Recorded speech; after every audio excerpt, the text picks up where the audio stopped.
का हमारा टॉपिक है ड्राई सेल। इलेक्ट्रिसिटी प्रोड्यूस करने का सबसे आसान तरीका है सेल। सेल में केमिकल एनर्जी स्टोर होती है जिसे रिडॉक्स रिएक्शन की मदद से इलेक्ट्रिकल एनर्जी में कन्वर्ट किया जाता है। तो जो ड्राई सेल हैं ये प्राइमरी सेल के अंडर आते हैं। प्राइमरी सेल वो सेल होते हैं जिसमें रिडॉक्स रिएक्शन केवल एक ही बार हो सकती है। इन सेलों को केवल एक बार यूज़ किया जा सकता है और एक बार यूज़ करने के बाद ये क्या हो जाते हैं, डेड हो जाते हैं। इन्हें हम बार बार यूज़ नहीं कर सकते। जैसे कि आपकी घड़ियों में यूज़ होते हैं जो पेंसिल सेल, वो एक बार यूज़ होने के बाद ख़त्म हो जाते हैं। उदाहरण है आपका ड्राई सेल और मरकरी सेल। आज हम डिस्कस करेंगे ड्राई सेल। चलिए इसकी कंस्ट्रक्शन के बारे में पढ़ते हैं। तो जो ड्राई सेल है, सबसे पहले तो मैं ये बताना चाहूँगा कि ड्राई सेल को ड्राई सेल क्यों कहते हैं। ड्राई सेल, ड्राई का मतलब होता है जिसमें पानी उपस्थित ना हो। तो जो इलेक्ट्रोकेमिकल सेल्स हैं उसमें जो इलेक्ट्रोलाइट लिया जाता है वो लिक्विड के रूप में होता है, लेकिन इस सेल में जो इलेक्ट्रोलाइट लिया जाएगा वो एक पेस्ट के रूप में लिया जाएगा, ना कि लिक्विड के रूप में। इसीलिए इसे क्या कहा जाता है, ड्राई सेल कहा जाता है। तो चलिए आपको डायग्राम दिखाई दे रहा है इसमें। तो इलेक्ट्रोकेमिकल सेल में मुख्यतः तीन चीज़ें होती हैं, एक तो एनोड, एक कैथोड और एक होता है आपका इलेक्ट्रोलाइट। ठीक है, अगर ये प्रेजेंट हैं आपके इलेक्ट्रोकेमिकल सेल में तो इलेक्ट्रिसिटी जरूर प्रोड्यूस होगी। तो सबसे पहले करते हैं हम बात एनोड की। तो इस डायग्राम को देखिए, इसमें एक जिंक का कंटेनर होता है जिसमें जो आपके इलेक्ट्रोलाइट्स हैं वो पैक्ड होते हैं और कैथोड भी प्रेजेंट होता है। तो जिंक कंटेनर वो एनोड की तरह काम करता है। अब बात ये आती है कि जिंक ही क्यों लिया गया ड्राई सेल में। एक तो इसका रीज़न ये है कि इसकी जो रिएक्टिविटी है मीडियम है, बहुत ज़्यादा नहीं है। दूसरा रीज़न इसका ये है कि ये जो ग्रेफाइट जो हम कैथोड लेते हैं उसके कंपैरिजन में इलेक्ट्रोपॉजिटिव है। ये अपने इलेक्ट्रॉन्स कैथोड की तरफ भेज सकता है, ट्रांसफ़र कर सकता है। ठीक है, और इसकी जो रिएक्टिविटी होती है वो भी बहुत धीरे होती है, स्लो होती है। इसीलिए इसमें जो करंट प्रोड्यूस होता है उसकी मात्रा कैसी होती है, बहुत कम होती है। स्मॉल अमाउंट में करंट प्रोड्यूस होता है। ये एनोड की बात थी। अब बात आती है कैथोड की। जो ग्रेफाइट रड है, ये जो जिंक कंटेनर है, इसके सेंटर में एक रड रखी गई है ग्रेफाइट की, जो एक्ट करती है किस तरह से, कैथोड की तरह। तो ग्रेफाइट को अधिकतर हम इलेक्ट्रोड्स के रूप में रखते हैं इलेक्ट्रोकेमिकल सेल में। क्यों रखते हैं, क्योंकि इसके पास फ्री इलेक्ट्रॉन प्रेजेंट होते हैं और ये इलेक्ट्रिसिटी को कंडक्ट कर सकता है आसानी से। ये बात हो गई हमारी कैथोड की। अब बात आती है इलेक्ट्रोलाइट की।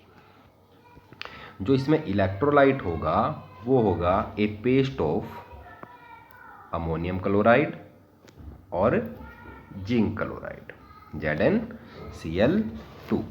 अब इन्हीं को क्यों लिया गया।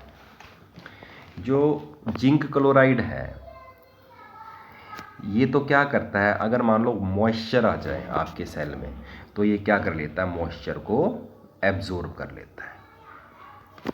ठीक है, और जो ये आपका अमोनियम क्लोराइड है ये MnO2 की रिडक्शन में मदद करता है। अमोनियम क्लोराइड, इसी की प्रेजेंस में MnO2 की क्या होती है, रिडक्शन होती है, जिससे इलेक्ट्रोकेमिकल सेल रिएक्शन प्रोसीड होती है। ठीक है, तो the space between the anode and cathode packed with A paste of ammonium chloride and zinc chloride. Graphite is surrounded by powdered MnO2 and carbon. ठीक है, तो कार्बन का क्यों पेस्ट रखा जाता है? क्योंकि ये भी इलेक्ट्रॉनों को आसानी से क्या करता है, ट्रांसफ़र होने में मदद करता है, इसलिए कार्बन का पाउडर भी लिया जाता है। और इसके ऊपरी सिरे पर एक मेटल की कैप लगा दी जाती है और जिंक कंटेनर को एक कार्डबोर्ड से भी कवर कर दिया जाता है ताकि ये एटमॉस्फेयर से बचा रहे। अब हम करेंगे मतलब कौन कौन सी केमिकल रिएक्शंस एनोड पे होती है और कैथोड पे होती है। तो एनोड पे क्या होता है, एनोड जो कि एक्ट करता है, जिसमें जिंक एक्ट करता है एनोड की तरह, उस पर क्या होती है, ऑक्सीडेशन।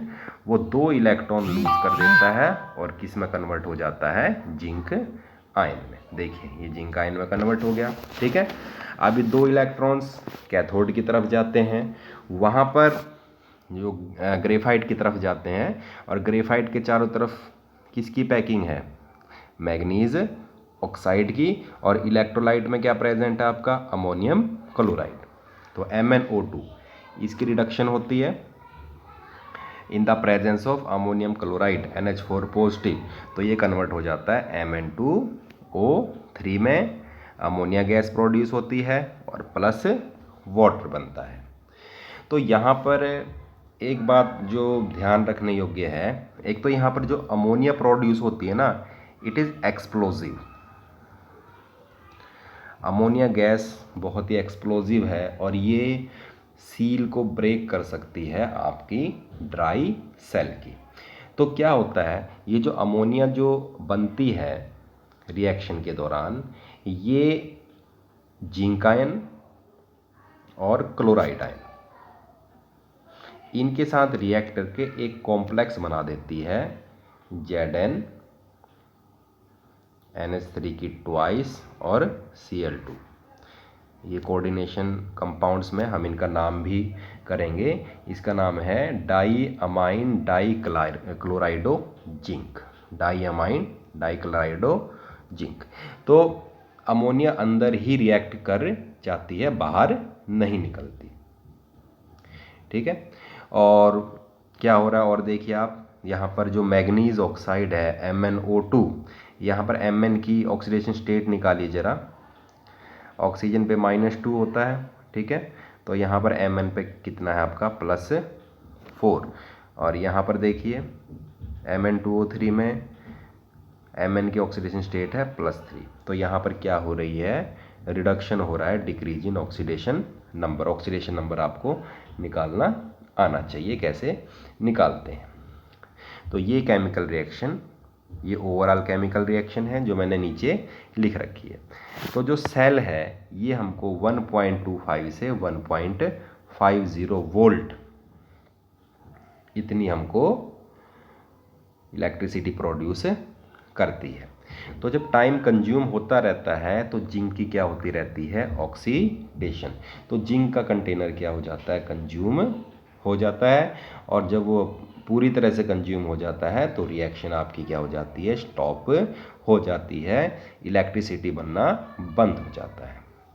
तो they do not have a long life, इनकी ज़्यादा लॉन्ग लाइफ नहीं है, क्योंकि जो अमोनियम क्लोराइड है NH4Cl, इसकी कोरोजिव नेचर है, ये कंज्यूम कर देता है जिंक को, चाहे ये यूज़ हो रहा हो चाहे ये यूज़ ना हो रहा हो। अगर आप इन सेलों को ऐसे ही रख देंगे कुछ टाइम के लिए, तो कुछ टाइम के बाद इनकी पावर अपने आप ही क्या हो जाएगी, डिक्रीज हो जाएगी।